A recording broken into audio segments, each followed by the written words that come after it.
You're making a grave mistake, Delilah. Catherine Winston's voice cut through the elegant ballroom like a blade, her perfectly manicured fingers gripping her champagne glass with barely controlled fury. Do you really think you can humiliate my family in front of everyone here? I stood on the stage, the spotlight still warm on my face, having just delivered my presentation about sustainable beauty innovation to the city's elite. The applause had barely faded when she approached, her designer gown rustling with indignation. I'm not trying to humiliate anyone, I replied, my voice steadied despite the racing of my heart. I'm simply sharing my story of building something authentic from nothing. Her laugh was sharp, bitter. From nothing? Is that what you call it? You mean from stealing my sense of affection, from worming your way into our family with your common background. The word common hung in the air between us like a slap. Even now, 2 years after everything had fallen apart, it still stung. But I wasn't the same broken woman who had fled my apartment with nothing but a suitcase and wounded pride. I was no longer the 52-year-old divorcee who had believed love could conquer all social barriers. Standing here in my own success, surrounded by the respect I'd earned through blood, sweat, and countless sleepless nights, I finally understood something Catherine Winston never would. You're right about one thing, I said, stepping closer to her. I did come from nothing. But that's exactly what made me everything I am today. Flashback 2 years earlier. The moment everything shattered, the memory hit me with vivid clarity as I looked into Catherine's furious eyes. 2 years ago, I had stood in a different kind of spotlight, the harsh fluorescent glare of my shared apartment with Michael, watching him pack his life away from mine. My hands had trembled as I held that coffee mug, the ceramic warm against my palms, but doing nothing to chase away the chill that had settled in my bones. At 52, I thought I understood heartbreak. My first marriage had ended when Emma was just 7, and I'd spent 15 years rebuilding my life as a single mother. But this felt different, more devastating. We come from different worlds, Yoshiko, Michael had said, his voice barely a whisper as he folded his expensive shirts into that leather suitcase I'd admired so much when we traveled to Napa for our honeymoon just 18 months earlier. Different worlds. As if love was a luxury only available to those born into the right zip code. Your background isn't prestigious enough, I had whispered, repeating his mother's words from dinner the previous evening. My father wasn't a CEO. The irony wasn't lost on me. My father had worked 3 jobs to put food on our table after we'd lost everything in the recession of 2008. At 73, he still worked part-time at a hardware store because Social Security wasn't enough. You don't understand the pressure I'm under, Michael had said, finally meeting my eyes. Those brown eyes that had once looked at me with such tenderness now held only defeat. The family business, our reputation. I had cut him off then. I loved you despite your family's money, not because of it. But love, I learned that night, wasn't always enough. Flashback, the doorbell that changed everything. The doorbell had rung, making us both jump. I can still hear that chime in my nightmares, sometimes 2 melodic notes that announced the arrival of my destruction. Catherine Winston stood there in her signature Chanel suit, the one I'd later learn cost more than my monthly rent. Her perfectly styled silver hair gleamed under the hallway light, and her blue eyes, the same ones Michael had inherited, swept over me with barely concealed disdain. She barely acknowledged my presence as she walked in, her heels clicking against our hardwood floor with the authority of someone who had never been told no in her 78 years of life. Michael, darling, the car is waiting, she said, her voice dripping with that artificial sweetness I'd grown to recognize over the past year. Your father is expecting us for dinner. I had watched as Michael's shoulders slumped in defeat. The man I'd married, who had once promised to stand by me through anything, was crumbling under his mother's gaze like a child being scolded for tracking mud through the house. That's when I'd realized the truth. I hadn't married a man. I'd married a boy who had never learned to separate his own desires from his family's expectations. Flashback, the words that cut deepest. You should have seen this coming, dear, Catherine had said to me, her smile never reaching those cold blue eyes. Someone like you. Well, you must have known this was temporary. Someone like you. The phrase echoed in my mind as I stood there in my own living room, wearing the simple blue dress I'd bought on sale at Nordstrom Rack for our 6-month anniversary dinner. Next to Catherine's designer ensemble, I felt like a child playing dress up. My best friend Sarah had warned me about the Winstons and their old money legacy. She'd said, "They'll never accept someone they consider beneath them, Yoshiko. These families, they've been marrying within their circle for generations." I dismissed her concerns then, believing Michael's love would be enough. How naive I'd been. Someone like me? I had stepped closer to Catherine, feeling a spark of anger pierce through my numbness. "You mean someone who worked her way through college while waitressing nights? Someone who raised a daughter as a single mother? Someone who knows the value of hard work?" "Mother, please," Michael had interrupted, but Catherine raised her hand to silence him with the gesture of someone accustomed to immediate obedience. "Someone common," she had replied, the word dripping with disdain. "We have certain standards to maintain. Surely you understand." That's when I'd felt it, the weight of my wedding ring suddenly feeling like lead on my finger. The simple band that Michael had placed there with such ceremony 18 months earlier now felt like a shackle. I slipped it off and placed it on the counter with a soft clink that seemed to echo through the apartment. "I understand perfectly," I had said, surprised by the steadiness of my own voice. "I understand that your son isn't half the man I thought he was." Flashback of my silent rebellion. Michael had flinched at my words. "Yoshiko, don't." "Don't what? Don't make this harder?" The anger was building now, burning away the numbness. "You've made your choice, Michael. You chose them." I had turned to Catherine then, this woman who had smiled at me during family dinners while secretly plotting my downfall. "Congratulations, you've won.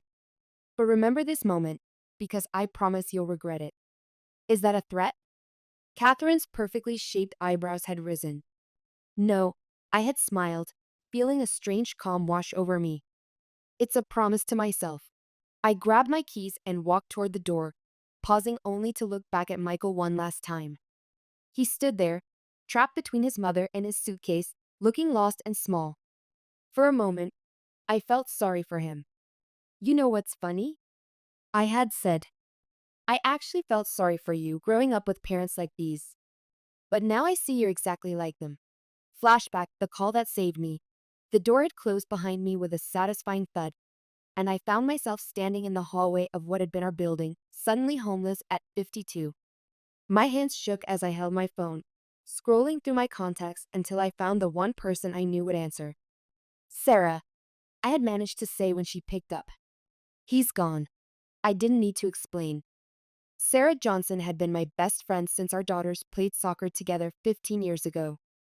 She'd seen me through my first divorce, through Emma's teenage rebellions, through my mother's death 3 years earlier. She knew the sound of my heart breaking. "I'm coming over," she said immediately. "Pack your bags. You're staying with me." "I can't just." "Yes, you can, and you will. This isn't the end of your story, Yoshiko. It's just the beginning." As I drove away from the apartment I'd shared with Michael, I caught a glimpse of Catherine's black Mercedes in my rearview mirror. Mother and son heading back to their privileged bubble in Pacific Heights, probably already planning how to spin this narrative to their social circle. They thought they'd broken me. They had no idea they'd only succeeded in setting me free. Flashback, the inheritance I'd forgotten. That first night at Sarah's house, curled up on her couch with a glass of wine and tissues, I made myself a promise. I would rebuild my life, piece by piece, until the day came when Michael and his family would realize exactly what they'd thrown away. To new beginnings, Sarah had raised her glass. To revenge served cold, I had replied, surprising myself with the steel in my voice. But revenge, I was about to learn, would come in a form I never expected. It was while unpacking my hastily gathered belongings that I found it my grandmother's old recipe book, buried beneath winter sweaters I'd grabbed blindly from our closet. Oba-chan had died when I was 12, but I still remembered her gentle hands mixing mysterious potions in her kitchen, creating beauty treatments from ingredients that seemed magical to my young eyes. The book was written in a mixture of English and Japanese, her careful script documenting decades of beauty wisdom passed down through generations of women in our family. Rice water for silky hair. Green tea for inflammation. Seaweed extracts for age spots. I'd forgotten about these recipes, dismissed them as old-fashioned remedies in a world of department store cosmetics. But sitting there in Sarah's living room, feeling like I'd lost everything, these pages felt like a lifeline to something authentically mine. Present back to the confrontation. The memory faded as Catherine's voice brought me back to the present moment, to this ballroom where I now stood as the founder and CEO of Freeman Naturals, a company built on those very recipes Catherine's son had once dismissed as kitchen experiments.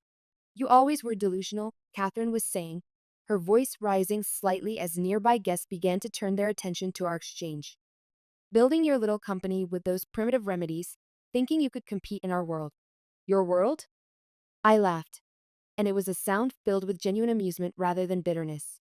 Catherine, I'm not trying to compete in your world. I've created my own. Flashback, the long journey back to self.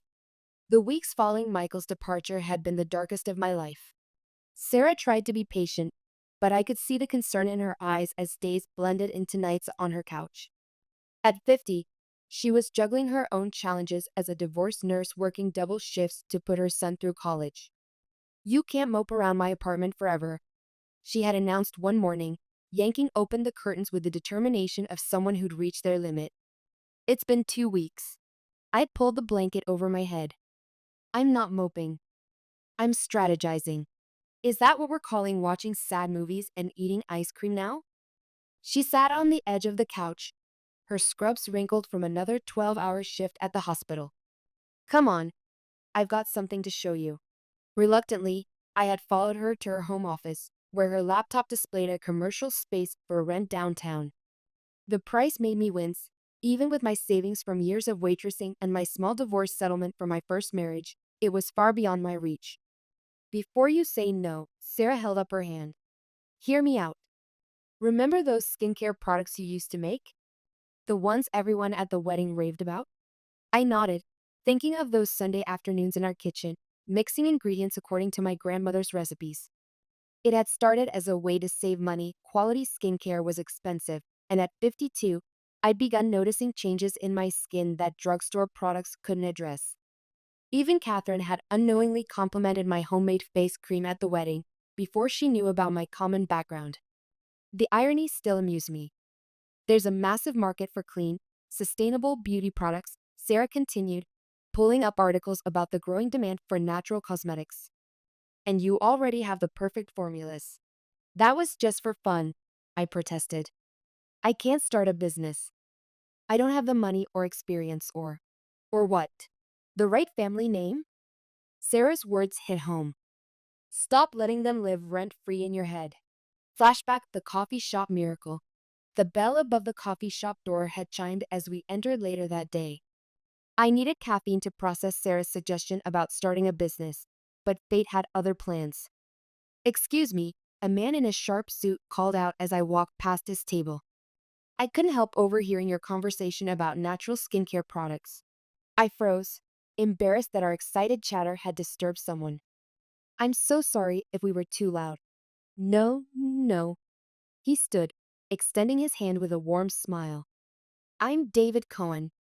I work in business development, and I'm always looking for innovative ideas. Would you mind sharing more about your products?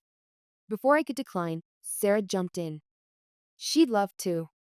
In fact, she has samples in her bag right now. She shot me a look that said, trust me, and pushed me toward the chair opposite David. Reluctantly, I pulled out the small jar of face cream I always carried, a habit from my years of dry skin and harsh restaurant work. David examined the product with the intensity of someone who knew what he was looking at, asking detailed questions about ingredients, production costs, and target market.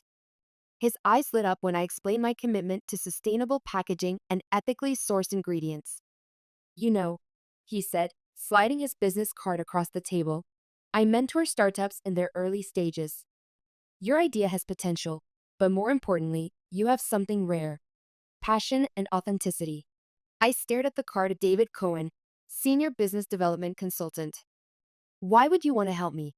Because 15 years ago, someone took a chance on me when I was starting out. He smiled, and I could see genuine kindness in his eyes. Sometimes all it takes is one person believing in you. Think about it. Call me if you're interested. Flashback, the decision that changed everything. After David left, Sarah practically bounced in her seat. This is it. The universe is literally throwing opportunities at you. Or setting me up for another fall, I said. But I couldn't deny the spark of excitement in my chest, the first positive emotion I'd felt since Michael walked out. That night, I pulled out my grandmother's recipe book again, but this time I saw it differently. Pages of carefully documented formulations, notes about skin types and seasonal adjustments, cost calculations I'd made over the years out of habit. It was all their years of experimentation and refinement that I'd never considered valuable. I'd stopped making the products when Michael's family made it clear they found my kitchen experiments embarrassing. But now, sitting in Sarah's living room with David's business card in my hand, I realized I'd been apologizing for the very thing that made me unique. The next morning, I called David. "I've been waiting for your call," he said, and I could hear the smile in his voice. "When can we meet?" Flashback, building from nothing. 3 months later, I stood in my own small production space, surrounded by mixing equipment and natural ingredients. David had helped me secure a small business loan, navigate the maze of licensing requirements, and connect with suppliers who shared my commitment to sustainability. The space wasn't much a converted warehouse unit in an industrial district, but it was mine. Every piece of equipment, every jar and label, represented a choice I'd made for myself. To Freeman Naturals. Sarah raised a glass of champagne as we celebrated the official opening. "You did it, girl." "We did it," I corrected her, including David in my gesture. "I couldn't have done this without either of you." "Actually, you could have," David said with that gentle smile I'd grown to appreciate. "You just needed to believe it was possible." Speaking of which, there's a trade show next month. Perfect opportunity to launch your brand. My stomach churned. "Isn't that the one where all the luxury beauty brands showcase?" "I'm not ready for that." "You're more ready than you think," he insisted. "Success is the best revenge, Yoshiko. Trust me." As I looked around my small but growing business, I felt something I hadn't experienced since before Michael left. Pride. Pure, unfiltered pride in something I'd built with my own hands. "Okay," I said, squaring my shoulders. "Sign me up for the trade show. It's time to show the world what this common girl can do." Flashback, the trade show trial by fire. "Your booth location is terrible," David said, scanning the trade show floor plan. "But we can work with it." I stood in the massive convention center, watching workers set up elaborate displays for major beauty brands. My modest booth felt like a rowboat among luxury yachts, and for a moment, the old insecurities crept back in. "Remember," David continued, "you're not just selling products, you're selling a story." "Your story." "A story about getting dumped by my rich husband?" I quipped, arranging sample jars on our small counter. "No," he said firmly, "a story about a woman who created something authentic and beautiful from scratch. These big brands, they're all smoke and mirrors. You're the real deal." The first day of the show was overwhelming. Buyers and journalists rushed past our booth, drawn to the flashier displays with their celebrity spokesmodels and massive marketing budgets. I felt my confidence wavering until a woman in her 60s stopped to try our sample face cream. "This texture is divine," she said, closing her eyes as she applied it. "And the scent so subtle, so natural." "It's all organic," I explained, warming to her genuine interest. "The rose oil is sourced from a small family farm in Oregon, and the base uses a traditional Japanese rice fermentation process my grandmother taught me."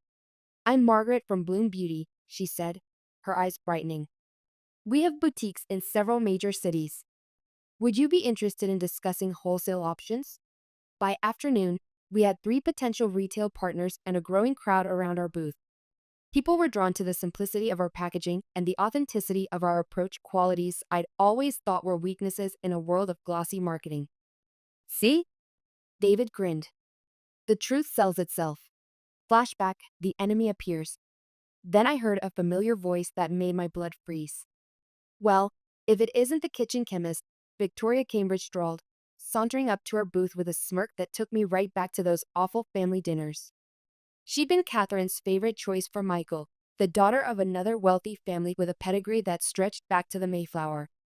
Victoria had always treated me with the kind of polite contempt reserved for service workers, pleasant enough on the surface. but with an underlying current of dismissal that made my skin crawl. She was everything Catherine wanted in a daughter-in-law. Blonde, beautiful, and born into the right tax bracket. "Can I help you try something?" I asked professionally, though my hands shook slightly. "Oh, I'm not here to buy," she smirked, her eyes scanning our display with the intensity of a spy gathering intelligence. "I represent Luxe Beauty now. We're launching our new premium organic line next month. Just wanted to see what the competition was up to." I noticed her lingering over our order book, and something cold settled in my stomach. "Well, good luck with your launch," I said firmly. "If you'll excuse me, I have customers waiting." After she left, David squeezed my shoulder. "Don't let her rattle you. She's worried, or she wouldn't have come over." But I couldn't shake the feeling that Victoria's visit wasn't just casual curiosity. There had been something calculating in her eyes, something that reminded me too much of Catherine's cold assessment the night she'd helped destroy my marriage. Flashback: unexpected success. The next day brought vindication. A popular beauty blogger had discovered our night cream and raved about it on social media, sending a flood of visitors to our booth. By closing time, we'd sold out of several products and had a waiting list for more. "We need to scale up production," David said as we packed up, "and fast. I know some manufacturers who could help." "No," I interrupted. "We're keeping production in-house. Quality control is everything." He smiled with approval. "That's exactly what I hoped you'd say. But you'll need a bigger facility, more staff." "Then that's what we'll do," I said, surprising myself with my certainty. "I won't compromise on quality, ever." The final day of the show brought an unexpected visitor, a sophisticated woman who introduced herself as the beauty director of a major magazine. "Your brand has created quite a buzz," she said. "Would you be interested in being featured in our Rising Stars section?" As we discussed the details, I noticed Victoria watching from her luxurious booth across the aisle, her expression sour. The magazine feature would come out just before Luxe Beauty's organic line launch, timing that felt almost too perfect to be coincidental. "Perfect timing," David whispered after the beauty director left. "Sometimes karma works faster than expected." Flashback: the invitation that would change everything. That evening, as we celebrated our success at a nearby restaurant, David handed me an envelope. Inside was an invitation to speak at an upcoming charity gala about innovation and sustainability in beauty. I stared at the invitation, my heart racing when I saw the event details. The Winston Foundation was one of the main sponsors. "You don't have to accept," David said gently, reading my expression. "Yes, I do," I replied, my voice stronger than I felt. "It's time to show them exactly who I've become." Sarah raised her glass. "To facing our fears head-on. To karma," David added with a knowing smile. I touched my glass to theirs, thinking about how far I'd come from that broken woman crying on Sarah's couch. My small business was growing beyond my wildest dreams, and now I had a platform to tell my story, my real story. "To authenticity," I said, "and to never letting anyone make you feel small again." As we toasted, my phone buzzed with another order notification. Success, I was learning, truly was the sweetest revenge. Flashback: preparing for battle. "You're fidgeting again," Sarah said, adjusting my blazer in the mirror. The charity gala was 3 days away, and we were at my final fitting. "I'm not fidgeting," I protested, though my fingers wouldn't stop smoothing the silk fabric. "I'm just making sure everything's perfect. The dress is perfect. Your speech is perfect. You're perfect." She turned me to face her. "What's really bothering you?" Before I could answer, my phone buzzed. A message from David. "Just confirmed. Entire Winston family RSVP'd, yes, including Michael." My stomach lurched. Maybe I should back out. "Like hell you will," Sarah snapped. "You've worked too hard for this moment." The preparation for that gala was like preparing for war. Every detail had to be perfect: my speech, my appearance, my composure. I practiced in front of the mirror until the words felt natural, until I could speak without my voice shaking. The night before the event, I barely slept. I kept thinking about what I would say if I saw Michael, how I would handle Catherine's inevitable attempts to undermine me. But mostly, I thought about that broken woman who had packed her bags 2 years earlier, and how proud she would be to see where we'd ended up. Present, the confrontation continues. Your own world? Catherine's voice dripped with disdain, bringing me fully back to the present. You mean this quaint little venture built on grandmother's recipes? How ethnic. The word hung in the air like a slur, and I felt the familiar sting of otherness that had followed me throughout my marriage to Michael. But this time, instead of shame, I felt something else entirely. Yes, I said, my voice carrying across the ballroom as other guests began to gather, sensing drama. Built on wisdom passed down through generations of women who understood the value of authenticity over artificial enhancement. Catherine's perfectly composed mask began to crack. Don't lecture me about authenticity, dear. You married my son for his money. Did I? I stepped closer, and I could see uncertainty flicker in her eyes. Then why am I here, Catherine? Why am I standing on this stage, addressing a room full of people who respect what I've built, while your son is sitting alone at his table, watching his ex-wife succeed beyond his family's wildest imagination? Flashback, the moment of truth at the gala. The ballroom had buzzed with the city's elite that night, champagne glasses clinking and diamonds glittering under crystal chandeliers. I'd spotted Catherine holding court near the stage, wearing her signature pearls and that condescending smile I knew so well. Deep breaths, Sarah had whispered, steering me toward our assigned table. You're not that girl anymore. David intercepted us, tablet in hand, looking unusually tense. Change of plans. They've moved you up in the speaking order. You're now before Victoria, not after. What? Why? Because I requested it, a silky voice interrupted. Victoria appeared, wearing a dress that probably cost more than my first month's rent. I preferred to close the show. The schedule was set weeks ago, David argued. Victoria's smile didn't reach her eyes. Things change. By the way, Yoshiko, have you said hello to Michael yet? He's been asking about you. My comeback was cut short by the event coordinator calling speakers for a final briefing. As I walked away, I heard Victoria's theatrical whisper. Poor thing, she still looks so provincial. The speaker's preparation room was mercifully empty. I reviewed my notes, trying to ignore the muffled sounds of the gathering crowd. The door opened, and my heart stopped. Yoshiko. Michael stood there, more gray in his hair than I remembered, looking uncertain in a way that once would have made me want to comfort him. Don't, I said, gathering my papers. Whatever you're going to say, just don't. You look amazing, he pressed on. I've been following your success, the magazine feature. Funny how my success suddenly makes me worth talking to. I moved toward the door, but he blocked my path. I made a mistake, he said quietly. I let my family. No, I met his eyes. You didn't let them do anything. You chose them. Own your choice. Miss Freeman, the coordinator poked her head in. You're on in 5 minutes. I pushed past Michael, but his next words froze me. I miss you. Turning slowly, I laughed a sharp, cold sound that surprised us both.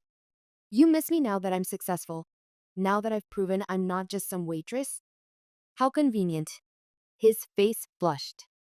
That's not fair. Fair? I stepped closer. Was it fair when your mother called me common? When your father suggested I was a gold digger? When you stood there and said nothing? The coordinator appeared again, more urgently this time. I straightened my spine and walked past Michael without another glance. Flashback my speech that night. In the hallway, I nearly collided with Catherine. She wore the same perfume that used to fill their mansion, the one that had always given me a headache. Yoshiko, darling, she cooed as if we were old friends. I must say, your little business venture is quite impressive for someone of your background. Thank you, Catherine. I smiled sweetly. It's amazing what someone of my background can achieve without riding on their family's coattails. Her face tightened, but before she could respond, I was being ushered toward the stage. Through the curtain, I could see Victoria in the front row, smirking. The Winstons sat at their reserved table, Michael's empty chair between his parents. And now, the host announced, speaking about sustainable innovation in beauty, please welcome the founder and CEO of Freeman Naturals, Yoshiko Freeman. The spotlight hit me as I walked out, my heels clicking against the hardwood stage. From the corner of my eye, I saw Michael slip back into his seat. Good evening, I began, my voice steady despite my racing heart. 2 years ago, I was told I wasn't good enough, that my background made me unworthy of certain circles. The Winston table shifted uncomfortably. Catherine's pearls gleamed as she lifted her chin defiantly. But here's what I learned. I continued gaining strength. Success isn't about where you come from. It's about authenticity, determination, and staying true to your values of values that can't be inherited or bought. I launched into my presentation about sustainable beauty practices, but I could feel the undercurrent of my words hitting their mark. Every achievement I mentioned was a subtle reminder of what they had dismissed. Victoria's smile had turned brittle, Michael couldn't take his eyes off me, and Catherine looked like she'd swallowed something sour. As I concluded, the applause was thunderous. David gave me a subtle thumbs up from his table. Sarah was beaming. Thank you, I said into the microphone, then added, with a pointed look at the Winston table, sometimes rejection is just redirection to something better. Flashback, the patent scandal unfolds. Walking off stage, I felt lighter than I had in months. I'd faced my past and emerged stronger. The night wasn't over, but I'd already won. The applause had barely died down when Victoria took the stage, her voice syrupy sweet as she began her presentation. I slipped into the back of the ballroom, not wanting to give her the satisfaction of my full attention. Quiet as speech, David appeared beside me, offering a glass of champagne. But the real show is about to begin. What do you mean? He nodded toward Victoria, who was unveiling Lux Beauty's new organic line. Watch carefully. As Victoria described their product's revolutionary natural formulation, something familiar caught my eye. The ingredient list she was displaying looked eerily similar to mine. Is that? I started. Your formula, with minor tweaks, yes. David's expression was grim. She must have copied it during the trade show when she was hovering around our booth. My hands clenched around my champagne glass. That's illegal. Precisely. He pulled out his phone, showing me photos he'd taken of my original formula documentation. I had a feeling something like this might happen. That's why I insisted on patenting your formulations months ago. The room erupted in gasps as Victoria's presentation suddenly cut out, replaced by a legal notice on the screen behind her. Miss Cambridge, a man in a suit approached the stage. I represent Freeman Naturals' legal team. We need to discuss your company's patent infringement immediately. Victoria's perfectly composed facade cracked. This is ridiculous. I don't know what you're talking about. The formulation you're presenting, he continued loudly, is protected under patent number 789,324, registered to Freeman Naturals 6 months ago. The ballroom erupted in whispers. I saw Catherine frantically whispering to Robert, while Michael sat frozen, staring at Victoria with dawning comprehension. You knew, I said to David. You knew she'd try this. I suspected. Companies like Lux Beauty don't innovate, they appropriate. But we were ready. Victoria stormed off the stage, her face red with fury. She made a beeline for me, but security intercepted her halfway. You planned this. She hissed as they escorted her out. You set me up. No, I called after her. You did that all by yourself. The event coordinator quickly tried to restore order, but the damage was done. Journalists who'd come to cover a charity gala now had a much juicier story. Yoshiko. Sarah rushed over. Have you seen your phone? The story is already breaking on social media. Lux Beauty stock is dropping. Before I could respond, Catherine appeared before me, her face tight with barely controlled rage. You've made your point. Are you happy now, destroying reputations? I didn't destroy anything, I replied calmly. Your friend tried to steal my work. The truth just caught up with her. The truth? She scoffed. The truth is you'll never belong in this world, no matter how successful you become. Mother, stop. Michael's voice cut through the tension. He'd approached without me noticing. Haven't you done enough? Catherine recoiled as if slapped. Michael, surely you can't be defending her. I should have defended her 2 years ago. He turned to me. Yoshiko, I know it's too late, but I'm sorry. I was a coward. Yes, I agreed. You were. Robert joined us, looking older than ever. Perhaps. Perhaps we all were wrong about you, Yoshiko. Perhaps. I laughed softly. You know what the difference is between you and me? I never needed your approval. I just needed to believe in myself. Present the full circle moment. Now, standing here 2 years later, facing Catherine again in this same ballroom where my triumph had begun, I felt the weight of that journey. Every sleepless night, every rejected loan application, every moment of doubt had led to this. You want to know what's really amusing, Catherine? I said, my voice carrying clearly across the gathered crowd. You think you're insulting me by calling my success ethnic or quaint. But those are exactly the qualities that make Freeman Naturals authentic in a world full of artificial enhancement. Catherine's composure was cracking, her carefully maintained facade beginning to slip. You think you won something? You think this little spectacle changes anything? I think, I said, stepping back to address the wider crowd that had gathered around us, that tonight proved something important. That success built on authenticity will always triumph over privilege built on prejudice. The applause that followed wasn't just polite, it was thunderous, filled with genuine respect and admiration. I could see journalists scribbling notes, photographers capturing the moment, and business leaders nodding their approval. Flashback, the aftermath of the gala. The morning after that first gala had brought chaos and opportunity in equal measure. My office was flooded with calls and emails. News of Victoria's patent infringement had spread like wildfire through the beauty industry. Your inbox is exploding, Sarah announced, bursting into my office with coffee.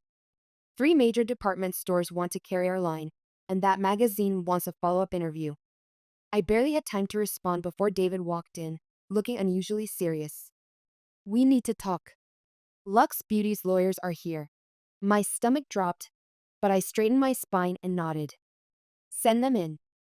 2 stern-faced attorneys entered, followed by Victoria herself. She looked nothing like the polished socialite from the night before. Her eyes were red-rimmed, her designer outfit slightly wrinkled. Let's make this quick, one lawyer began. We're prepared to offer a settlement. No, I interrupted.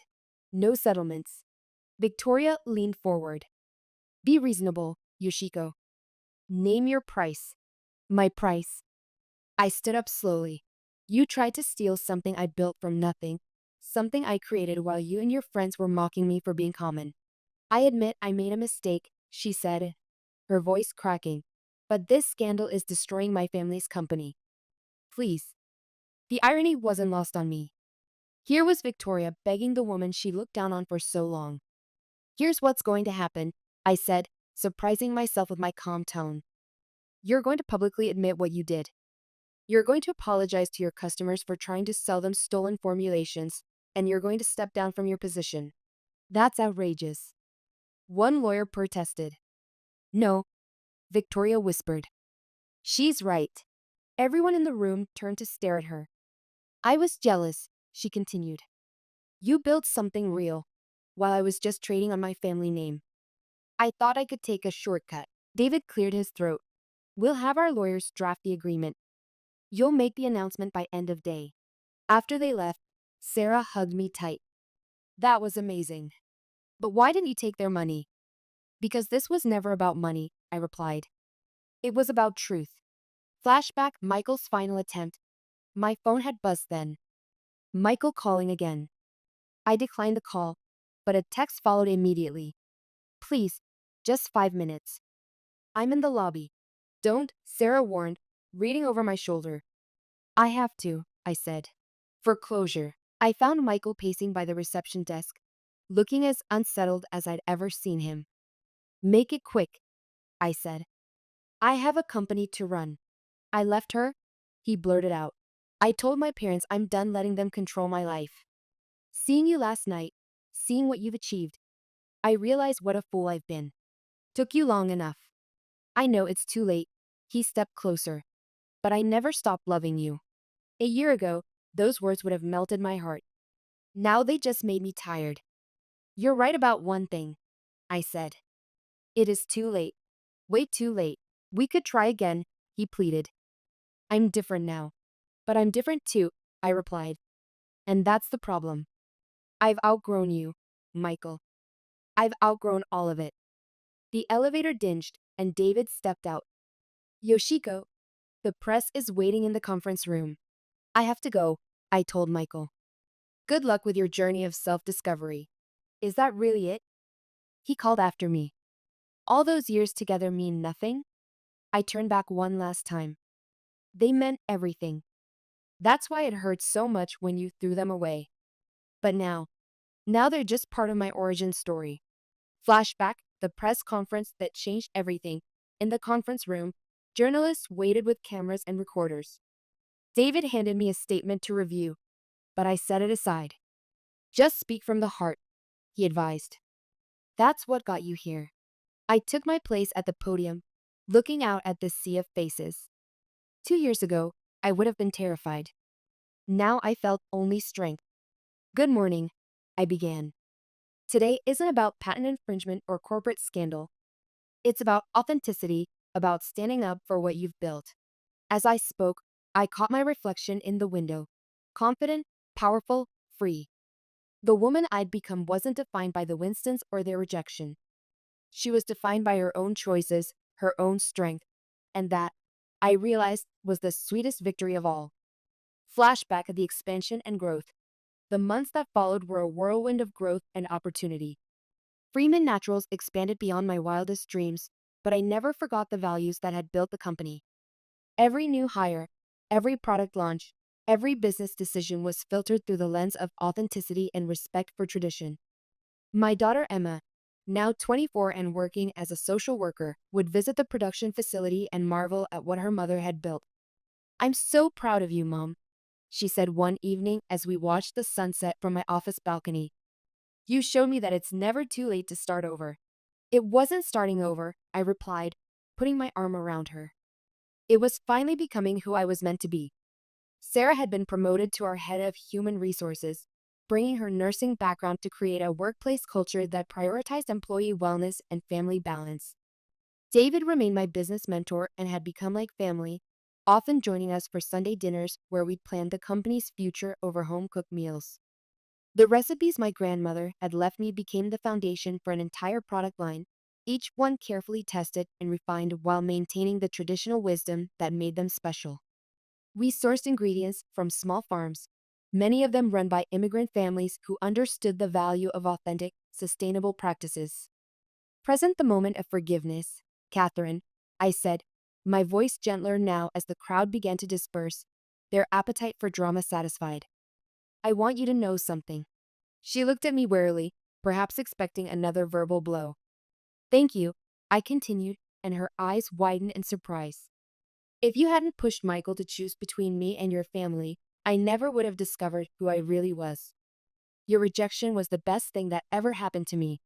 For the first time since I'd known her, Catherine Winston looked genuinely speechless.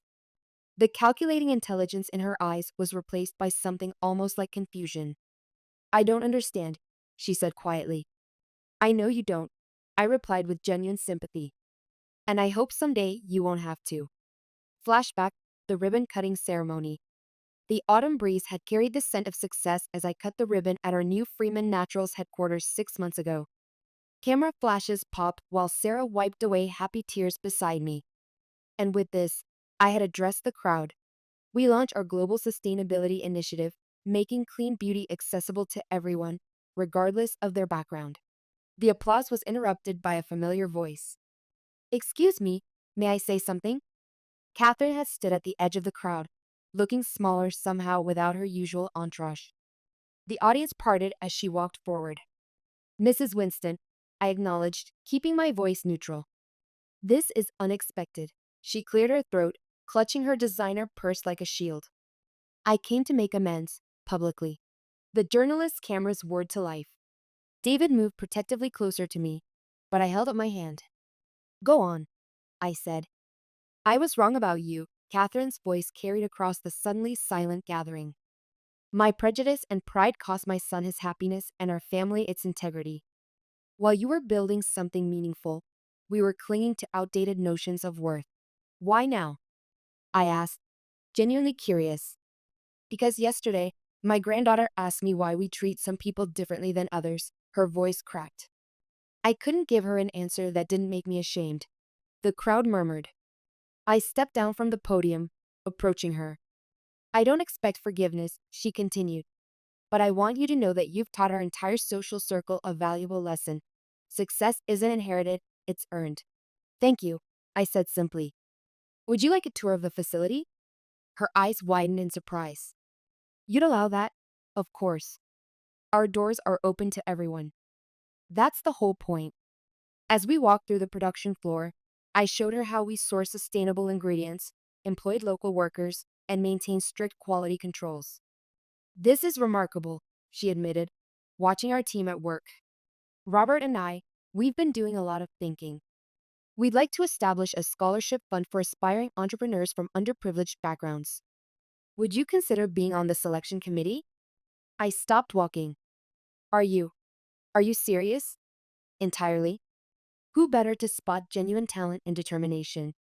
Present at the end of the evening, now, as the ballroom began to empty and the evening wound down, I found myself standing alone for a moment, taking in the magnitude of what had transpired. Not just tonight, but over the past 2 years. Sarah approached with my wrap. Ready to go home, boss? Home, I repeated, savoring the word. My apartment downtown, filled with my grandmother's antiques and Emma's childhood photos, felt more like home than the sterile perfection of the place I'd shared with Michael ever had. You did good tonight, David said, joining us. But then again, you always do. As we walked toward the exit, I caught sight of Michael sitting alone at his family's table, staring into his untouched champagne. For a moment, I felt a flicker of the old sympathy, but it passed quickly. We had both made our choices, and we were living with the consequences. Reflection, the letters I never sent. In the months following our divorce, I had written Michael dozens of letters that I never sent. Angry letters, pleading letters, letters that tried to explain how his betrayal had shattered not just my heart, but my sense of self-worth. One letter in particular I remembered clearly, written during those dark weeks on Sarah's couch. Michael, you said we came from different worlds, and you were right. But you were wrong about which world was better. Your world is built on inherited privilege and artificial barriers. Mine is built on resilience, authenticity, and the kind of strength that can only come from overcoming real challenges. You chose comfort over courage, tradition over truth. I don't blame you for that choice. We all do what we think we must to survive. But I want you to know that losing you forced me to find myself, and for that, I will always be grateful. I'd never sent that letter, but tonight, seeing him alone at that table, I felt like I'd finally delivered its message. Present the drive home. In the car, Sarah handed me her phone. You need to see this. The screen showed social media exploding with posts about the evening. Freeman Naturals was trending, with thousands of shares of video clips from my confrontation with Catherine. But it wasn't the drama people were celebrating, it was the message. Look at this. Sarah pointed to a tweet from a young entrepreneur. Watching Yoshiko Freeman stand up to that entitled woman tonight gave me the courage to launch my own business. If she can overcome that kind of prejudice and succeed, so can I. Another post from a middle-aged woman read, as someone who's been told I am too old to start over, Freeman's story is everything I needed to hear tonight. I scrolled through dozens of similar messages, each one a testament to the power of authentic storytelling and the hunger people had for real success stories. You've started something bigger than a business, David observed from the front seat. You've started a movement. Flashback of the global impact. Over the past year, Freeman Naturals had expanded internationally, but not in the way most companies did. Instead of selling to major retailers, we partnered with small businesses and women-owned enterprises, creating a network of authentic brands that shared our values. In Japan, we worked with traditional artisans who had been keeping ancient beauty secrets alive for generations. In Morocco, we partnered with women's cooperatives that produced argan oil using methods passed down through families. In Peru, we collaborated with indigenous communities who understood the healing properties of native plants better than any laboratory. Each partnership was built on respect, fair trade, and mutual benefit. We weren't just selling products, we were creating opportunities for women around the world to build their own version of success. The business press called it revolutionary. I called it common sense. Present the phone call. As we pulled up to my building, my phone rang. The caller ID made me pause. It was Emma, calling from her apartment across town. Mom, I just watched the live stream of your speech tonight. Her voice was thick with emotion. I wanted to call and tell you how proud I am of you. Thank you, sweetheart, I said, feeling tears prick my eyes. That means everything to me. You know what struck me most? She continued. It wasn't seeing you succeed. I always knew you would. It was seeing you forgive. The way you handled Catherine Winston. That took more strength than building the company. After we hung up, I sat in the car for a moment, reflecting on Emma's words. She was right, forgiveness had been the hardest part of this journey, not the business challenges or the financial risks. Flashback, the therapy sessions. In the early days after the divorce, Sarah had insisted I see a therapist. You can't carry all this anger around, she'd said. It'll poison everything you try to build. Dr. Martinez had been patient with my resistance to the idea of forgiveness. Forgiveness isn't about them, she'd explained during one particularly difficult session. It's about freeing yourself from the prison of resentment. But they don't deserve forgiveness, I'd protested. They treated me like garbage. Deserve has nothing to do with it, she'd replied. You deserve peace. You deserve the freedom that comes from letting go. It had taken months of work to reach that place of genuine forgiveness, but when I finally did, it was like removing a heavy coat I hadn't realized I was wearing. The energy I'd been putting into anger became available for creativity, for building, for hope. Present the apartment. My apartment was quiet when I entered, but it was the kind of peaceful quiet that comes from contentment rather than loneliness. I made myself a cup of tea using one of my grandmother's recipes, green tea with ginger and honey, and settled onto my couch with the newspaper clipping Sarah had been collecting about Freeman Natural Success. The most recent article, from that morning's business section, was headlined, The Authentic Alternative: How Freeman Naturals is Changing the Beauty Industry. But it was the sidebar story that caught my attention. Winston Family Foundation announces $10 million scholarship program for disadvantaged entrepreneurs. Catherine had kept her word about the scholarship fund, and she'd done it in a way that honored the values I tried to represent. For the first time since our confrontation at the ballroom, I felt genuine warmth toward the woman who had once been my greatest adversary. Reflection: the cost of success, I'd learned, was more complex than I'd imagined during those early days of building the company. It wasn't just about financial metrics or market share, it was about staying true to the values that had driven you in the first place. There had been moments when I'd been tempted to compromise. Offers from major corporations to buy Freeman Naturals for amounts that would have set Emma and me up for life. Opportunities to cut costs by using cheaper ingredients or exploiting international labor markets.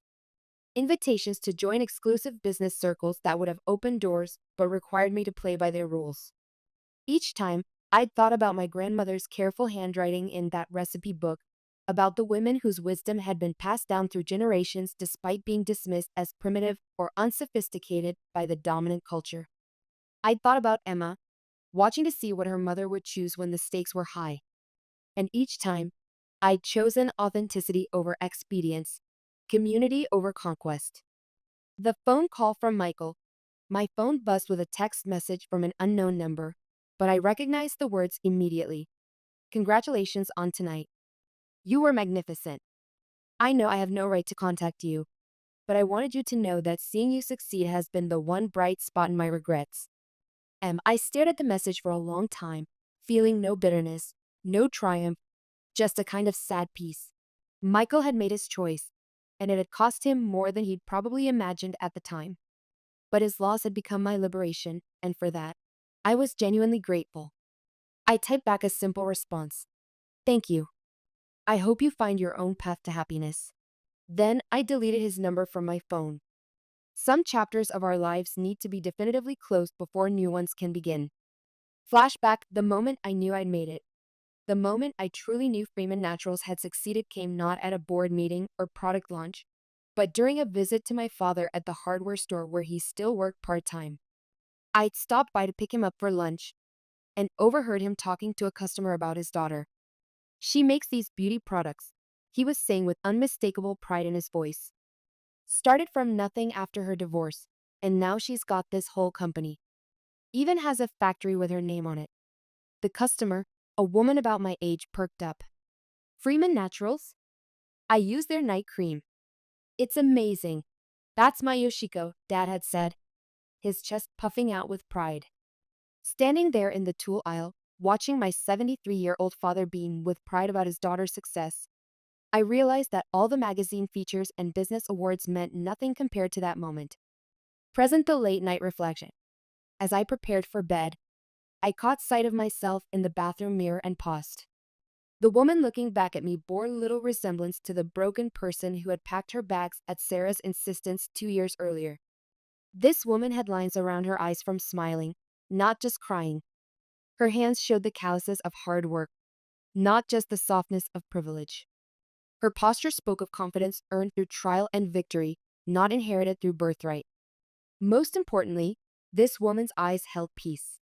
Not the kind of peace that comes from having no challenges, but the deeper peace that comes from knowing you can handle whatever comes your way. The email that started it all, before turning off my laptop, I noticed an email that had come in during the evening's events. The sender was Margaret from Bloom Beauty, the woman who had been our first wholesale customer at that trade show that felt like a lifetime ago. Dear Yoshiko, the email read, I watched your speech tonight and it reminded me why I believed in your products from that very first trade show. But more than that, it reminded me why I believe in you as a person. You've built something that goes beyond business. You've created a movement based on authenticity and respect. Thank you for showing all of us that there's another way to succeed. Your products have helped thousands of women feel beautiful in their own skin, but your story has helped millions of women believe they can write their own success story. With deep admiration, Margaret. I smiled as I closed the laptop. Tomorrow would bring new challenges, new opportunities, new chances to prove that authentic success was not only possible but sustainable. But tonight, I was content to simply be proud of how far I'd come. Epilogue is 6 months later. The spring morning was perfect for the groundbreaking ceremony of the Freeman Naturals Research Center, a facility dedicated to preserving and studying traditional beauty practices from cultures around the world. Representatives from 12 countries had come to participate, each bringing samples of their ancestral wisdom to be studied and honored. Catherine Winston stood among the dignitaries, not as an adversary, but as the chairwoman of the scholarship fund that would support young entrepreneurs from disadvantaged backgrounds.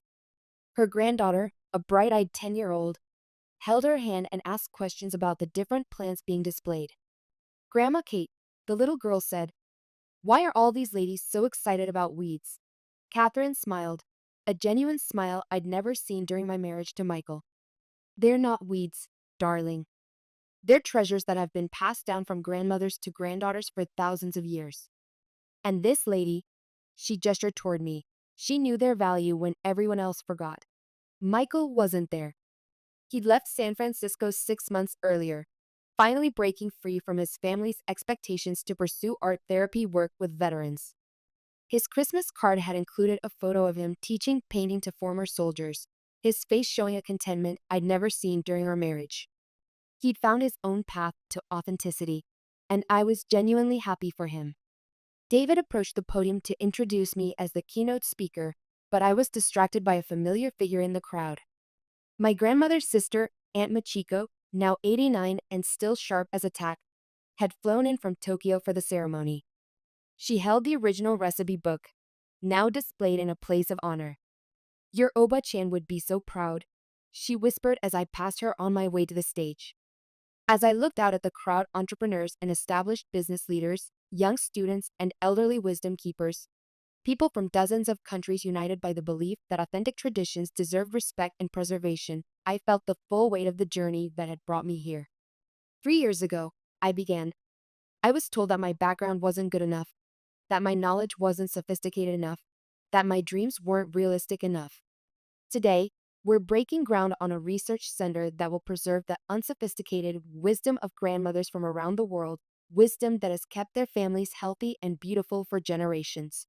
The applause was warm and sustained, but what moved me most was seeing Emma in the front row, her social work degree in hand and plans to run the center's community outreach program. The next generation was ready to carry the torch forward.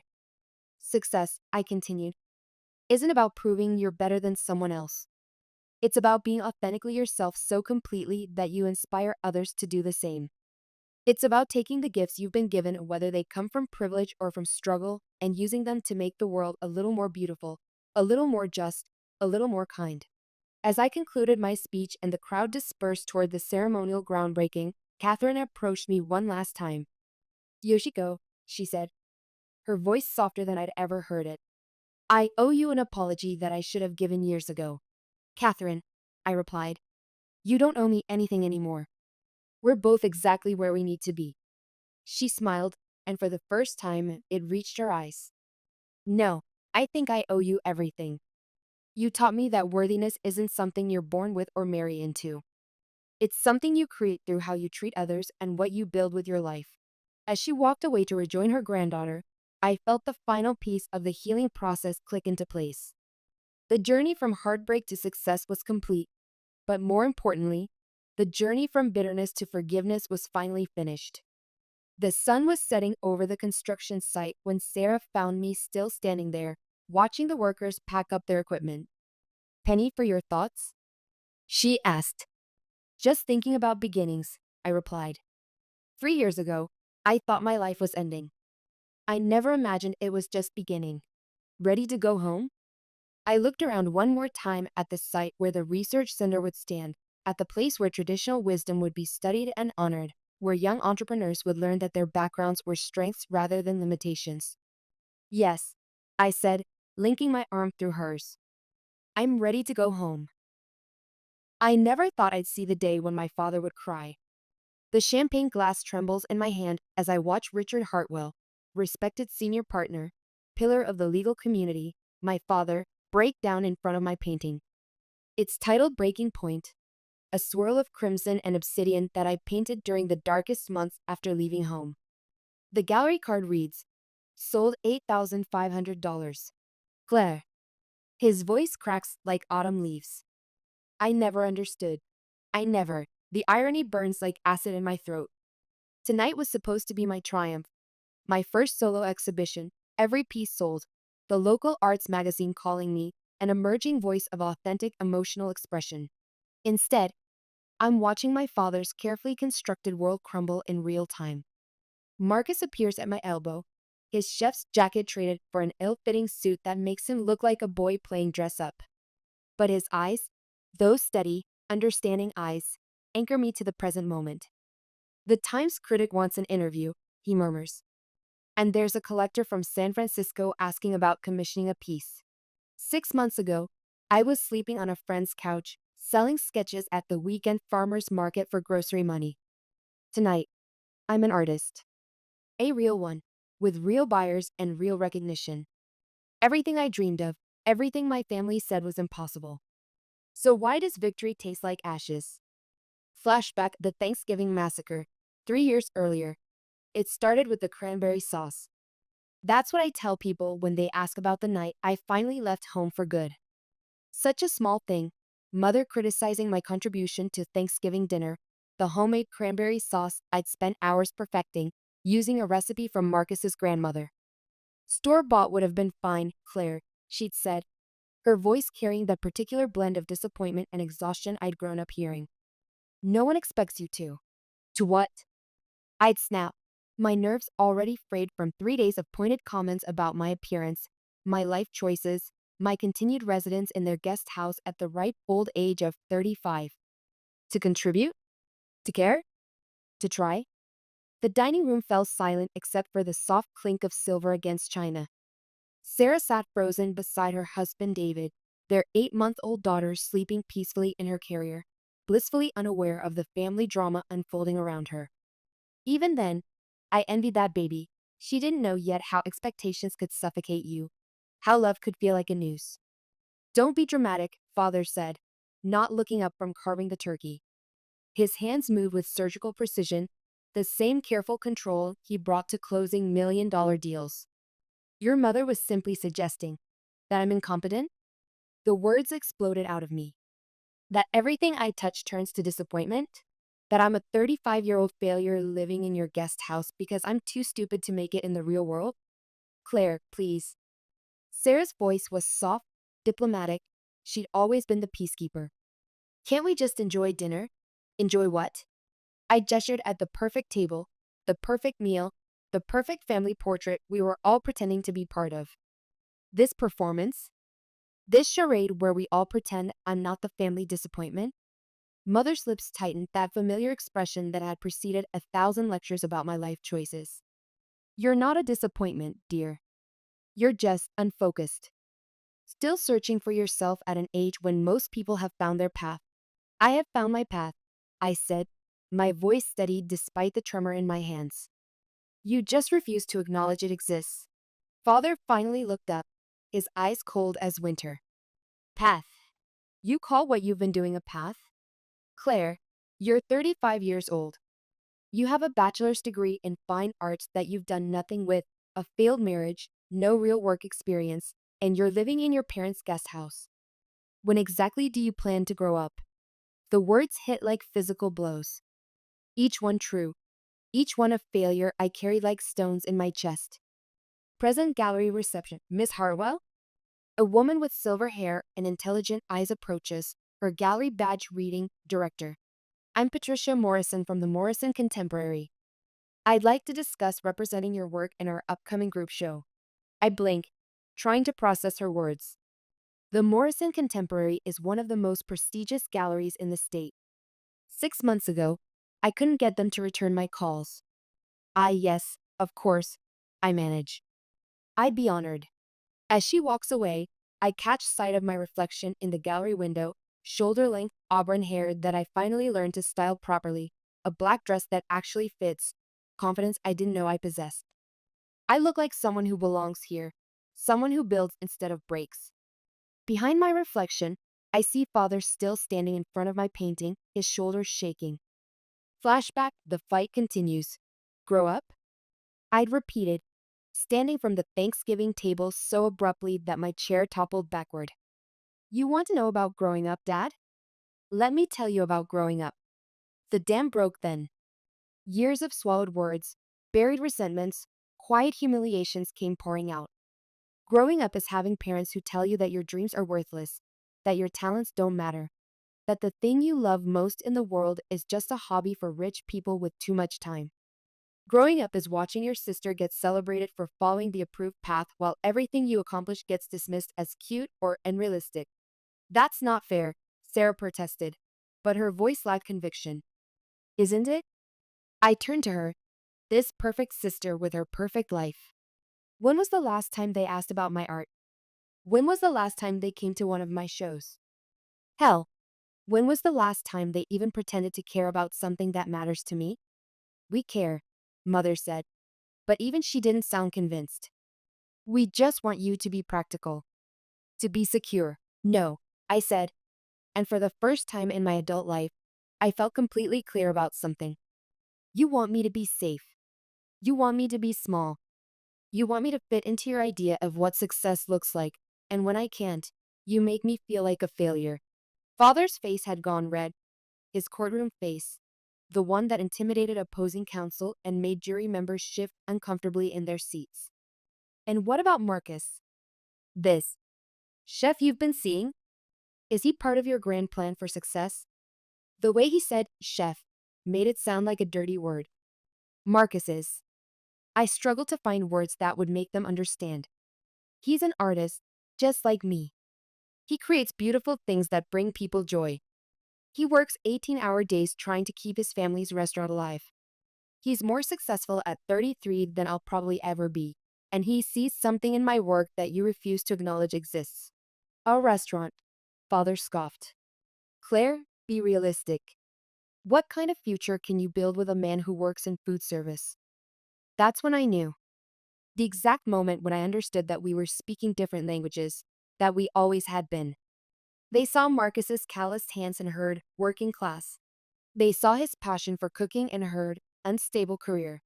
They looked at his small family restaurant and saw failure, while I saw legacy, tradition, love made tangible through food. Present finding Marcus, I spot him across the gallery, deep in conversation with a food critic from the city paper. He's explaining something with animated gestures, his face lit up with the same passion he brings to describing a perfect risotto or a sauce reduction. Even in this crowd of artists and collectors, he stands out, not because he doesn't belong, but because he belongs so completely to himself.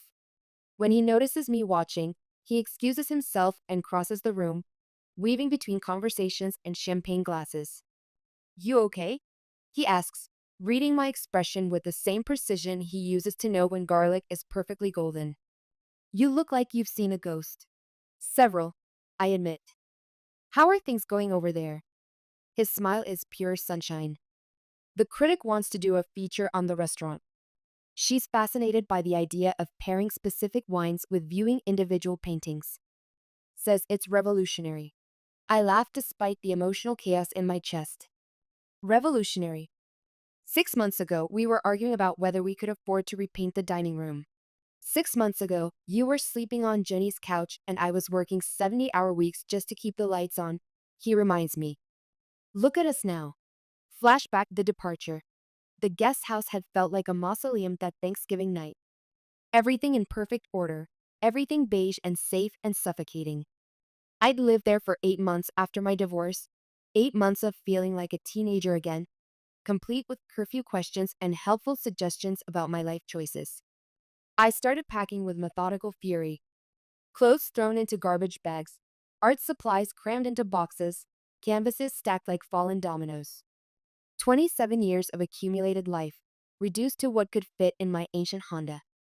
Sarah found me around midnight, standing in the doorway watching me destroy the careful order of my imprisonment. You're really leaving? She asked, though the evidence was scattered across every surface. I have to. The words came out steadier than I felt. My hands were shaking, my bank account held maybe $300, and I had no idea where I was going to sleep tomorrow night. But for the first time in months, I could breathe. Where will you go? I laughed, hysterical and free and terrifying. I have no idea, but anywhere has to be better than here. She shifted uncomfortably, her perfect life making her an alien in my chaos. Let me help. I could lend you some money, just until you get settled. The offer stung more than any insult. No, Claire, be practical. You can't just. I can't take your money, Sarah. I stopped packing long enough to really look at my sister, this woman who had everything I was supposed to want. If I'm going to fail, I need to fail on my own terms. And if I'm going to succeed, that needs to be mine too. She looked hurt, which hadn't been my intention. None of this was her fault. She'd simply had the good sense to be born with different dreams, dreams that aligned with what our parents valued. What should I tell them? She asked as I loaded the last box into my car. I considered this, looking back at the main house where golden light spilled from the windows, where our parents were probably discussing my episode over brandy and disappointment. Tell them I'm finally growing up. Present the confrontation. Father approaches slowly, like a man walking toward his own execution. His face is wet with tears he's not bothering to hide, and for the first time in my life, he looks human, fallible, small. Claire, he says, his voice barely above a whisper. Can we talk? I nod, leading him to a quieter corner of the gallery where my earlier works hang, the angry paintings, the desperate ones, the ones that chronicled my journey from their house to this moment. I was wrong, he says without preamble. About your art, about Marcus, about everything. The words I've waited my entire life to hear feel strange in the air between us. Too little, too late, but also something. A beginning, maybe. Dad, no. Let me finish. He's looking at breaking point again, his eyes tracing the violent swirls of color. I know what this is about. I know what that night did to you, to all of us. He means Thanksgiving. The night everything broke open. I thought I was protecting you, he continues. I thought if I pushed hard enough, you'd choose security over dreams. I thought dreams were dangerous. They're dangerous, I agree. But they're also the only thing that makes life worth living. Flashback, the first month away, living on Jenny's couch was its own special kind of hell. My college roommate had been generous with her spare bedroom for exactly 2 weeks before gently suggesting that I might want to explore other options. I didn't blame her. Her apartment was tiny, her toddler was teething, and having a 35-year-old failure sleeping in the living room probably wasn't the domestic bliss she'd envisioned. The art market was brutal that first month. Weekend after weekend, I dragged my paintings to farmers markets and craft fairs, watching families walk past my work like it was invisible. My savings dwindled with mathematical precision.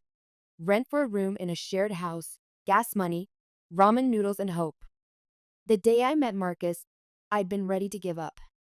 3 weeks of selling exactly nothing, sleeping on a mattress that smelled like someone else's dreams, wondering if my parents had been right all along. Interesting use of color. I turned to find a man studying my latest piece, a stormy seascape I'd painted during a particularly dark night of the soul. He wore chef's white stained with what looked like marinara and determination, his dark hair escaping from a hairnet, his hands strong and scarred from kitchen work. Thanks, I said, trying to gauge whether he was being sincere or just making conversation. Are you in the market for art?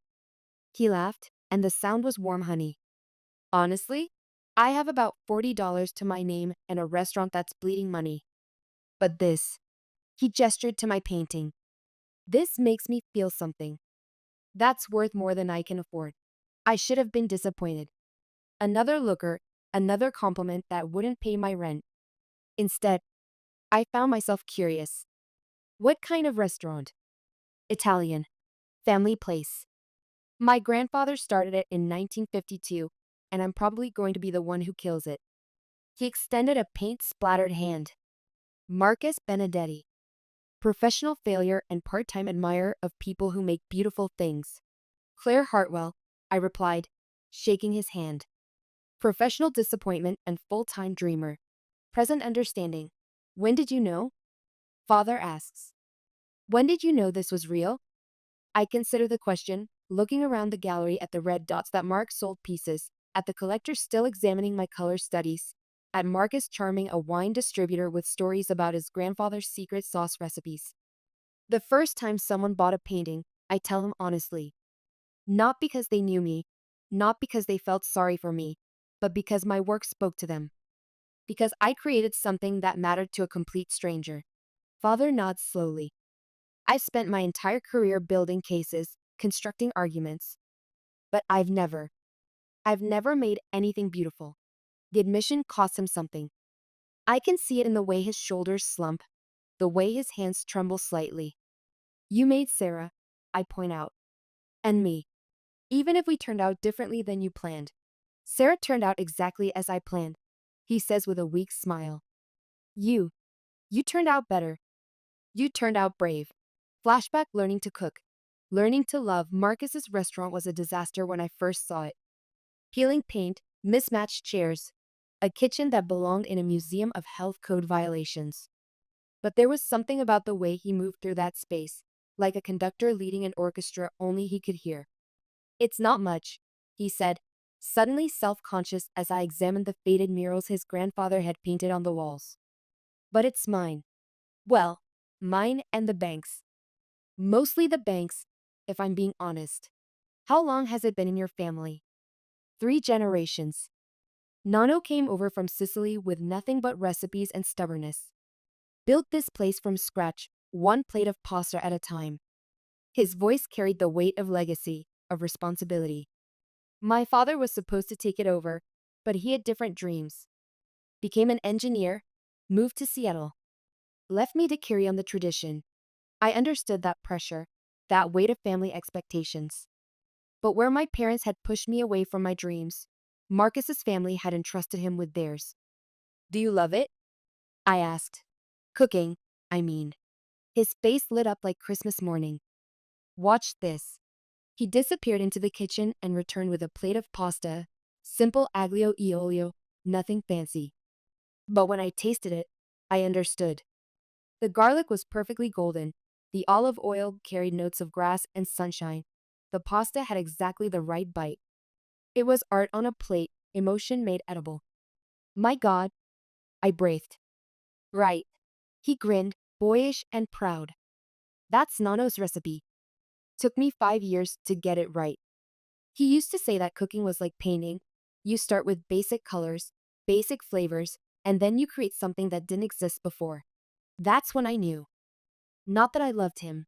That would come later. but that we spoke the same language, understood the same truths about creation and beauty, and the fierce joy of making something from nothing. Present Mother's arrival. I spot Mother before she sees me, her silver hair perfectly styled despite the emotional upheaval of the evening. She moves through the gallery like visiting royalty, nodding politely at other guests while her eyes search for familiar faces. When she finds Father in me, her expression is unreadable, a lifetime of social training masking whatever she's really feeling. Margaret, Father says as she approaches. You came. Of course I came. Her voice is crisp, controlled. Claire's first solo exhibition. I wouldn't miss it. The words sound right, but there's something underneath them. Years of missed opportunities, dismissive comments, love expressed through criticism and concern. Mother, I say carefully. I'm glad you're here. She looks at me for a long moment, taking in my grown-up dress, my professional composure, the red that's marking sold paintings on the walls around us. You look. She starts, then stops, her careful control wavering. You look successful. Coming from Margaret Hartwell, former head nurse turned society wife, it's the highest compliment imaginable. Flashback, the restaurant partnership. I have an idea. Marcus had said one evening as we sat in his empty dining room, sharing a bottle of wine and dreaming about impossible futures. What if we did this together? This. He gestured around the space. What if we turned part of the restaurant into a gallery? Your paintings on the walls, my food on the tables. Art and sustenance, side by side. I'd laughed, thinking he was joking. Marcus, I can barely afford rent. I can't invest in a restaurant renovation. Not invest, he said seriously. Partner, your art draws people in. They stay for dinner. My food creates an atmosphere. People linger to look at your paintings. We help each other. The idea was crazy. We'd been dating for exactly 3 months. I had no business experience, and his restaurant was already struggling. Every practical voice in my head, voices that sounded suspiciously like my parents, screamed that it was a recipe for disaster. What if it doesn't work? I asked. What if it does? The renovation took 4 months and every dollar we could scrape together. Marcus worked construction during the day and cooked at night. I painted walls and hung artwork and learned how to read a profit and loss statement. We argued about paint colors and wine selections and whether to include children's menu items. We laughed until our sides hurt and fell asleep exhausted and covered in sawdust. The night before we reopened, we stood in the transformed space, half restaurant, half gallery, and marveled at what we'd built together. It's perfect, I whispered. It's ours, he corrected, and kissed me among the paintings and the smell of fresh bread. Present Sarah's surprise, Claire. Sarah's voice cuts through the gallery buzz. She's pushing through the crowd with David in tow, baby Emma strapped to her chest in one of those complicated-looking carriers. When she reaches me, she throws her free arm around my neck in an awkward hug. I can't believe this. I mean, I knew you were talented, but this is incredible. Her enthusiasm seems genuine, which surprises me. Sarah and I have been polite strangers for years. Our relationship carefully managed to avoid conflict at family gatherings. Thank you for coming, I say, meaning it. All of you. David extends his hand with a sheepish smile. I owe you an apology. I remember making some dismissive comments about your hobby at Christmas last year. I was wrong. Emma chooses that moment to wake up and start fussing. Sarah automatically begins the bouncing motion that all parents seem to learn instinctively.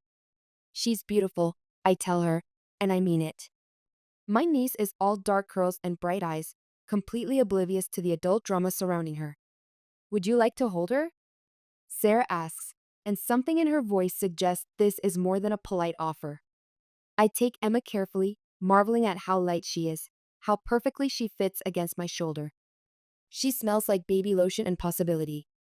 I want her to know her aunt, Sarah says quietly. The real you, I mean. Not the version of you I've been seeing through mom and dad's eyes. Flashback, the scandal breaks. The call came on a Tuesday morning in March.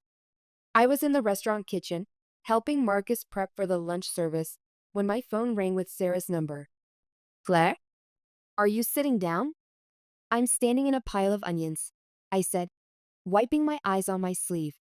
What's wrong? It's Dad. There's a scandal. He's been forced to resign from the firm. The knife slipped from my hand, clattering onto the steel prep table. What kind of scandal? Financial improprieties. Sarah's voice was hollow, like she was reading from a script. Embezzlement. Kickbacks from contractors who worked on the new courthouse.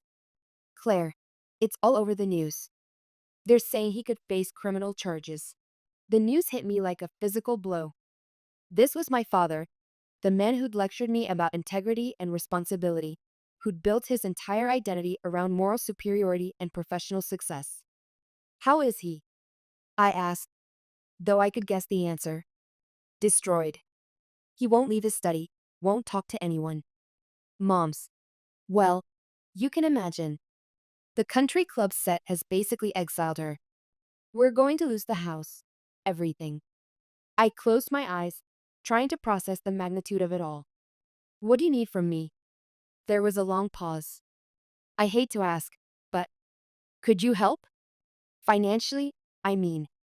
I've done what I can, but with the legal fees and everything else. The request hung in the air between us. My sister, who had everything, who had never needed anything from me, was asking for money I didn't have to save the parents who had never believed in me. Sarah, I said carefully, I'm barely breaking even here. The restaurant is just starting to turn a profit. My art is selling, but not enough to. I mean, how much are we talking about? 50,000. Maybe more. $50,000. I made that much in a good year, before expenses. Before rent and art supplies and the thousand little costs of building a life from scratch. I can't, I said, the words tasting like failure. I'm sorry, but I just can't. Present the revelation. Father is studying a painting I completed just last month. An abstract piece called Forgiveness that swirls with golds and blues and the colors of sunset after a storm. I know you couldn't help, he says without turning around. When Sarah asked you for money, I know you didn't have it. The confession surprises me. Dad, I was angry at first. Thought you were getting revenge, making us pay for how we treated you. He turns to face me, his eyes clear for the first time in months. But then I realize, you built this life without our money, without our connections, without any of the advantages we insisted were necessary for success. You did what I always claimed to value, you made your own way. Marcus appears beside us, carrying a plate of appetizers from the restaurant. Sorry to interrupt, but I thought you might be hungry. Gallery openings are marathon events. Father accepts a small plate with obvious curiosity. What is this, arancini? Marcus explains. Sicilian rice balls with saffron and pecorino. My great-grandmother's recipe. Father takes a bite, and his expression changes, surprise, then genuine pleasure. This is extraordinary. Marcus is the best chef in the city, I say, proud and fierce. His restaurant has been getting incredible reviews. Restaurant? Father looks confused. I thought you worked in food service. Marcus and I exchange glances. Even now, even after everything, my parents' assumptions run deep. I own Benedetti's, Marcus explains patiently. It's been in my family for 3 generations. We specialize in traditional Sicilian cuisine with contemporary presentations. Flashback building something beautiful. The first review came 3 months after we reopened. A food blogger with a modest following had wandered in on a slow Tuesday night and ordered the tasting menu. She stayed for 3 hours, trying every dish and studying every painting. Her post went viral. Hidden gem alert. Benedetti's isn't just a restaurant, it's an experience. Chef Marcus Benedetti serves up traditional Sicilian flavors with the precision of a master artist, while local painter Claire Hartwell's vibrant abstracts create an atmosphere that's both intimate and inspiring. This is what happens when 2 artists fall in love with each other and with their craft. The phone started ringing that Thursday and didn't stop. Reservations filled up weeks in advance. Food critics made pilgrimages. Art collectors came for dinner and left with paintings. We did it, Marcus said one night as we closed the restaurant after serving our biggest crowd yet. We actually did it. I looked around at the space we'd created together, his family's recipes served beneath my paintings, strangers becoming friends over shared meals and shared appreciation for beauty, and felt something I'd never experienced before.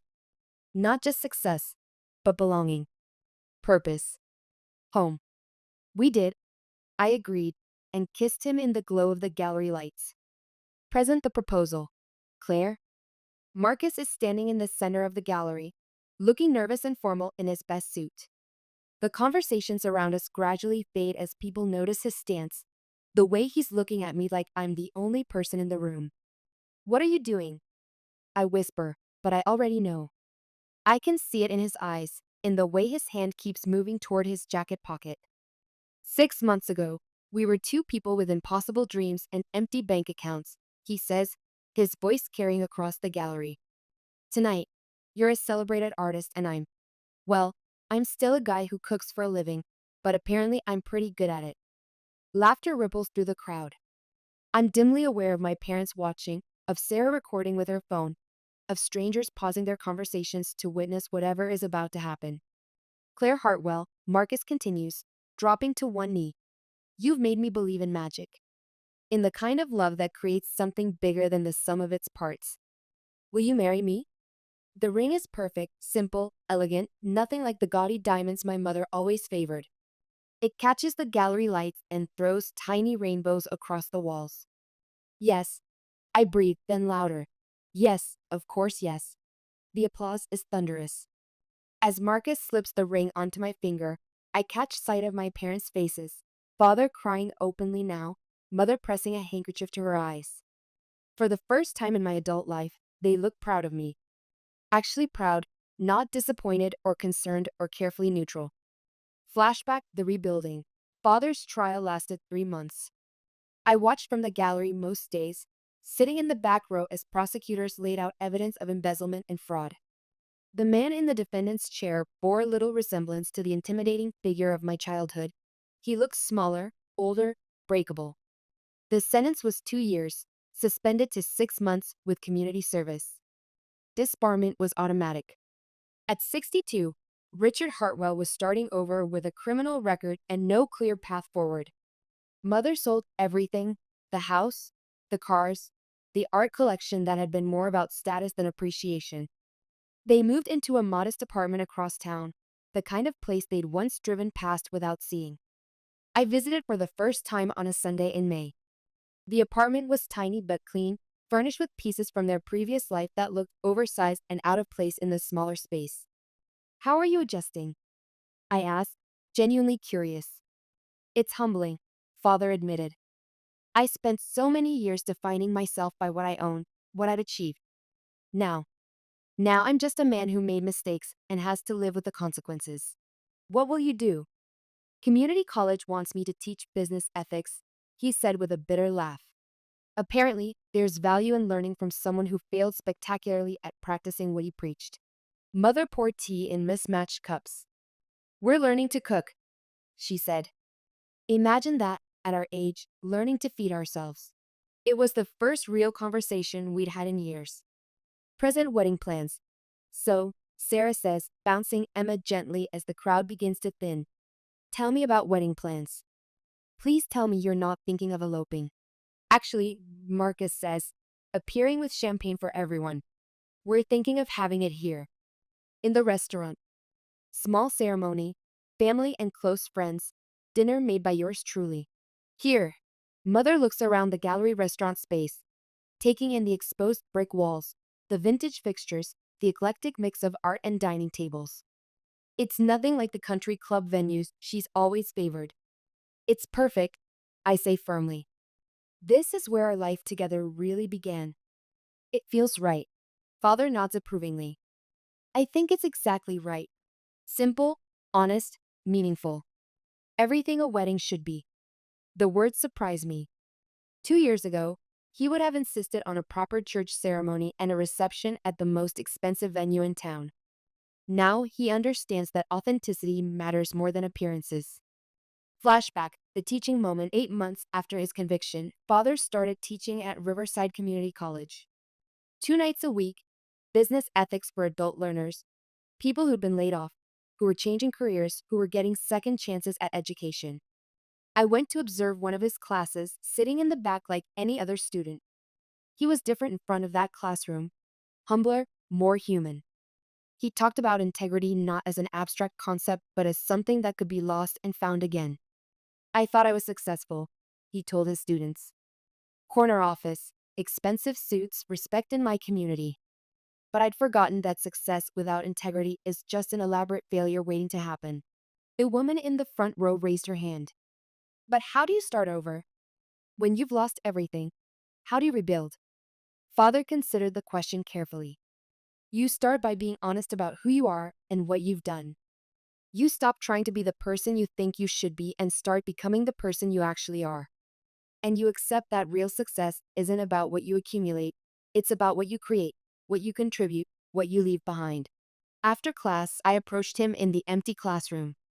That was good, I said. Really good. He looked surprised to see me. Claire? What are you doing here? Learning, I said honestly. Watching you learn. Present the closing. The gallery is nearly empty now, just family and a few close friends lingering over the last of the champagne. Marcus is in the kitchen, cleaning up from the reception. I can hear him humming. He always hums when he's happy. I'm proud of you, Mother says quietly. She's standing in front of my latest painting, a bright abstract I titled New Beginnings. Not just for this, for all of it. For having the courage to choose your own path, even when that path led away from you. She considers this. Especially then. It would have been easier to stay, to keep trying to be what we wanted. But you chose the harder thing. You chose to be yourself. Father joins us, looking tired but peaceful. Your mother's right. We spent so many years trying to protect you from disappointment that we forgot to protect your dreams. Dreams are dangerous, I point out, echoing an old argument. Yes, he agrees. But they're also the only thing that makes us fully human. 6 months later, the wedding. The restaurant is transformed with white lights and fresh flowers, intimate tables for 30 guests arranged around a small dance floor. My paintings glow in the warm light, creating an atmosphere that's both elegant and entirely us. I stand in the small office that Marcus has converted into a bridal suite, adjusting my dress, a simple silk sheath that I found at a vintage boutique downtown. It's nothing like the elaborate gown Mother once described for my someday wedding, but it feels perfect. Ready? Sarah asks, poking her head through the door. She's my maid of honor, a choice that surprised us both. Emma is sleeping peacefully in her carrier, worn out from her role as flower girl. Almost. I turn to the mirror one last time, taking in the woman looking back at me. Claire Hartwell, soon to be Claire Benedetti. Artist, business partner, bride. At 38, I finally know who I am. The ceremony is simple, perfect. Father walks me down the short aisle between the tables, his step steady and sure. When he places my hand in Marcus's, he whispers, "Take care of each other." The vows we've written ourselves speak of partnership and creativity, of building something beautiful together from the broken pieces of our separate pasts. When Marcus kisses me, the small crowd erupts in cheers, and I taste salt, tears of joy, tears of relief, tears for all the years it took to get here. 2 years later, full circle. The second gallery opening is larger, more sophisticated. My work has evolved. The anger and desperation of my early pieces replaced by something deeper, more complex. The centerpiece is a series called Redemption, exploring themes of forgiveness and second chances. Father is here again, but this time he's not crying. He's holding Emma, now a chattering 3-year-old who calls him Papa Rich and demands stories about the old days. Mother is deep in conversation with Patricia Morrison about establishing a scholarship for struggling artists. Can you believe this? Marcus murmurs, appearing at my elbow with a glass of the wine he's paired specifically for this exhibition. 2 years ago, we were praying someone would buy a single painting. Tonight, half the pieces sold before the doors officially opened.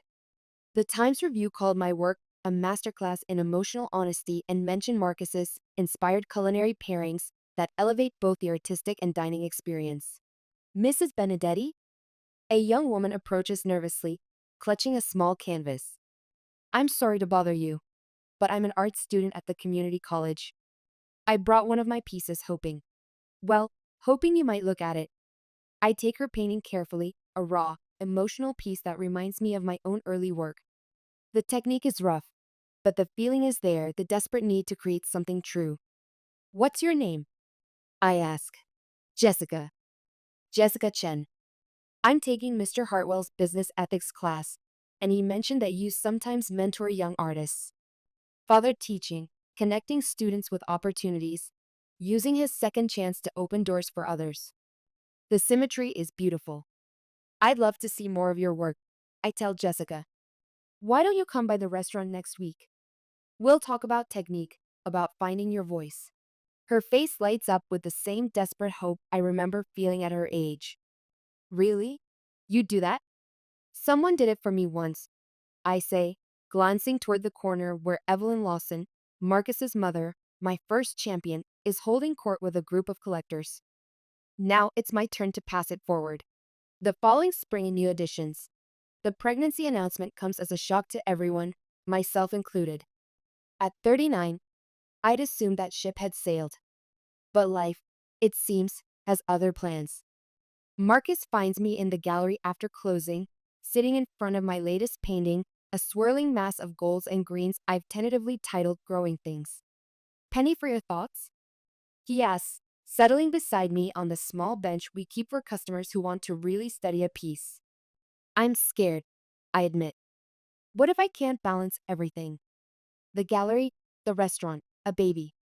What if I'm not good at being a mother? You'll be terrible at it, he says seriously, then grins at my shocked expression. For about the first 6 months. Then you'll figure it out, like you figure everything else out. And I'll be there to help, like always. Your parents will be over the moon, I say. Another grandchild to spoil. Your parents will be worse, he counters. Emma's turned your father into complete putty. A baby of his own? He'll probably move in. We sit in comfortable silence, looking at the painting that somehow anticipated this moment. Art has always been my way of processing the world, of making sense of changes before they happen. What do you think? I ask, resting my hand on my still flat stomach. Boy or girl? Artist, he says confidently. Definitely an artist. 5 years later, the restaurant is busier than ever, booked solid through the next 3 months. The gallery has become a destination for collectors from across the country. We've expanded into the space next door, adding a small cafe where Emma loves to do her homework while Marcus experiments with new recipes. Our son David, named for Marcus's grandfather, is 2 years old and already showing signs of creative chaos. He helps in the kitchen by rearranging ingredients according to his own mysterious system, and he's drawn on every piece of paper in the house. He has your eye for color, Marcus observes, watching David create an abstract masterpiece with finger paints on the cafe floor. He has your complete lack of respect for boundaries, I counter, rescuing a watercolor before it becomes part of his composition. Father arrives for his weekly dinner, Emma running to greet him with the enthusiasm of someone who's never known him as anything but the patient, loving grandfather he's become. His community college teaching has evolved into a full-time position, and he's working on a book about business ethics and second chances.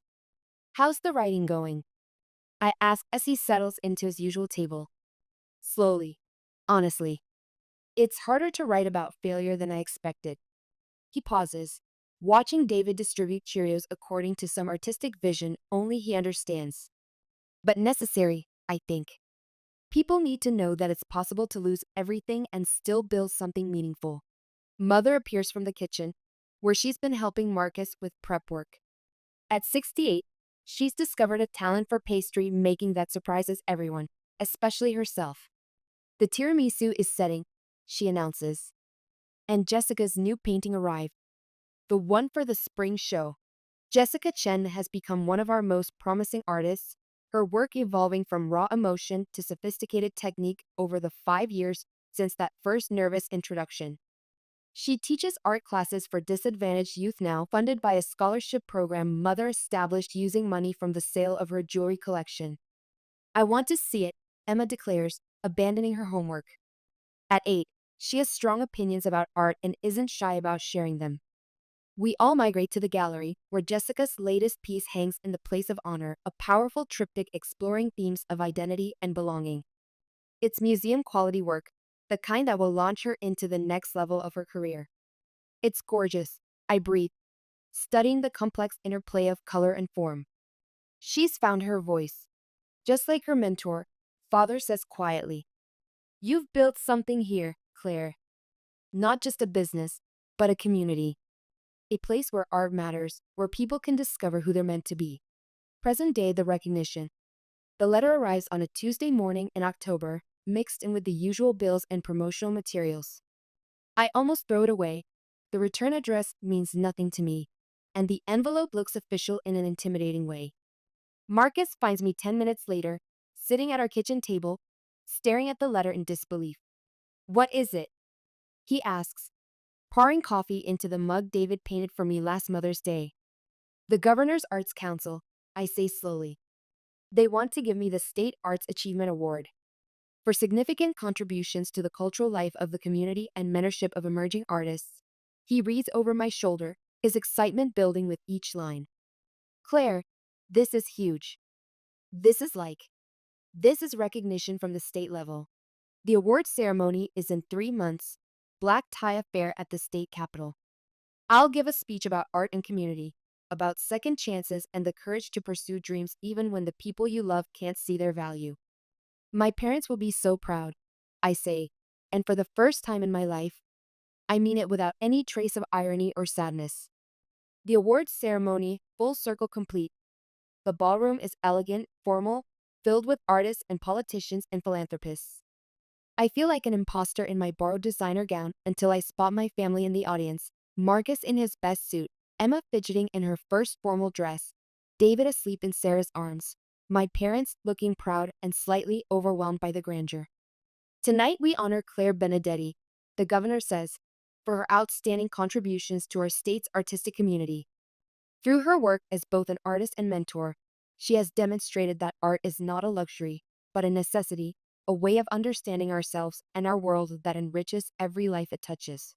As I walk to the podium, I think about the journey that brought me here, the angry young woman who fled her family's expectations, the desperate artist selling paintings at farmers' markets, the woman who learned that success isn't about proving others wrong, but about staying true to your own vision. "Art saved my life," I begin, my voice steady despite the magnitude of the moment. "Not because it made me rich or famous, but because it gave me a language for truth.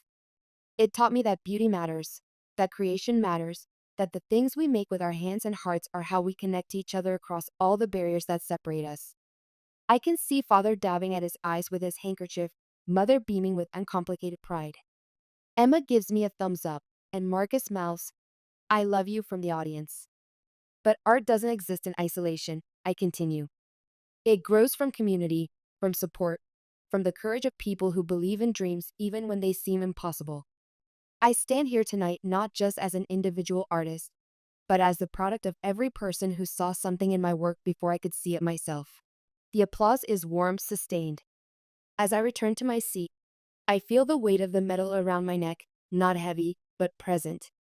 A reminder of how far I've traveled from that Thanksgiving dinner when everything fell apart. Epilogue: 10 years later. The cookbook arrives from the publisher on the same day as my latest gallery catalog. Benedetti's, a family kitchen, features Marcus's recipes alongside photographs of the paintings that inspired each dish. It's been on the bestseller list for 6 weeks. Emma is 18 now, headed to art school in the fall with a full scholarship. She paints with a confidence I didn't develop until my 30s, unafraid of bold colors or difficult subjects. Her senior project was a series of portraits of our family that captured not just how we look, but who we've become. David is 12, more interested in music than visual art, but equally passionate about creating something from nothing. He's learning guitar from one of the musicians who plays at the restaurant on weekends, and his compositions are surprisingly sophisticated for his age. "Did you ever think we'd end up here?" Marcus asks, surveying the restaurant from the kitchen pass. It's a Tuesday night, but every table is full. The waiting list for reservations extends 3 months. Here specifically, never, I admit, but somewhere good, somewhere ours. I think I always hoped Father died peacefully last spring, surrounded by family in the hospice room we decorated with Emma's paintings. His final words were to me, "You were right, sweetheart. Dreams aren't dangerous, giving up on them is." Mother moved into the apartment above the restaurant afterward. At 75, she's become the unofficial grandmother to every young artist who passes through our doors. She still makes the best tiramisu in the city, and she started painting again, something she gave up when she married, believing it wasn't practical for a wife and mother. Mama Claire? David appears at my elbow, paint splattered and grinning. Can I show the new painting to the people at table 7? They asked about the artist. Of course, I say, straightening his collar. But remember, art speaks for itself, he recites. Don't over-explain. He bounds off to charm another table of diners, his enthusiasm infectious. At his age, I was already learning to hide my passion, to make myself smaller to fit into my family's expectations. My children will never know that particular form of suffocation. The evening rush is winding down when a familiar figure appears at the hostess station.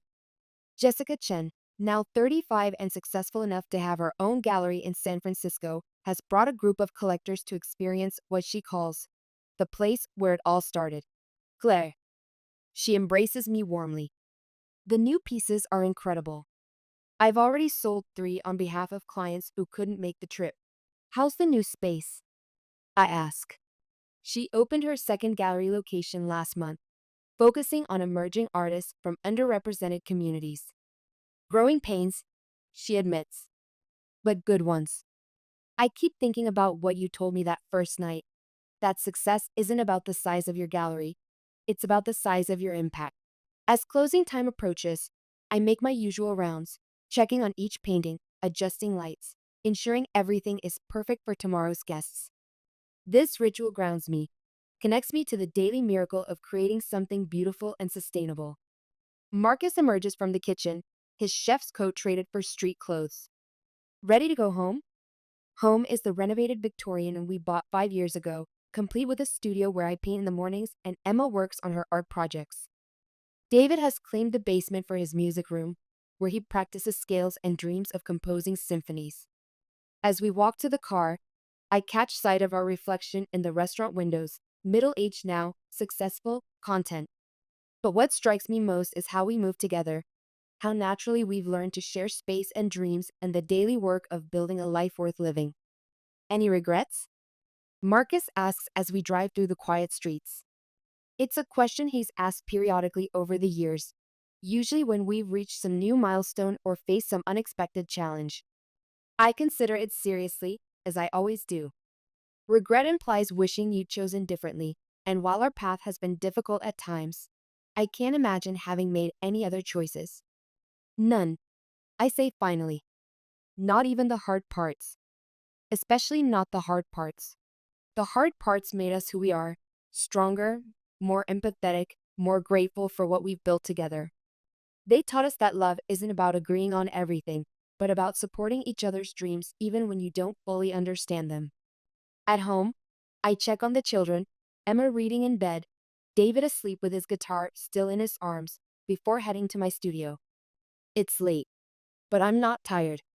There's a new painting calling to me, something about light breaking through darkness, about the way hope can transform even the most difficult circumstances into something beautiful.